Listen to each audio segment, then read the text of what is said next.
Magandang araw, Bagong Pilipinas. Narito ang Police News Express sa oras na ito. Seguridad sa Central Luzon, mahigpit na ipinatutupad ng Police Regional Office 3 sa iba't ibang probinsya at syudad ng kanilang nasasakupan kaugnay sa paggunita ng Araw ng Undas. Ang balita mula kay Police Corporal Giselle Rivera. Mahigpit na seguridad ang ipinatupad ng Police Regional Office 3 sa Ligtas Undas 2024 sa mga iba't ibang probinsya at syudad sa Central Luzon.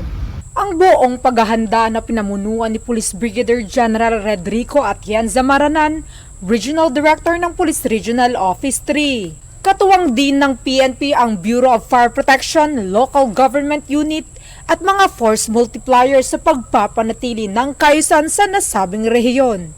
Kaya naman bago sumapit ang undas ay nakaalerto na ang ating mga kapulisan na kung saan nagtalaga ng mga police assistance desk sa mga bawat bayan at bus terminals. Kasabay nito ang pamimigay ng information, education, communication materials patungkol sa Ligtas Undas 2024 upang paalalahanan ang mga residente at biyahero. Sa pamamagitan ng PNP checkpoint, siniguro ng ating mga pulisya na sumusunod ang ating mga motorista sa batas trapiko. Mayroon ding mga first aid station sa bawat lugar upang maiwasan ang mga di inaasang pangyayari at maagapan sila ng paunang lunas. Layunin ng pambansang pulisya na masiguro ang kaligtasan ng ating mga mamamayan na bibisita sa sementeryo sa araw ng undas.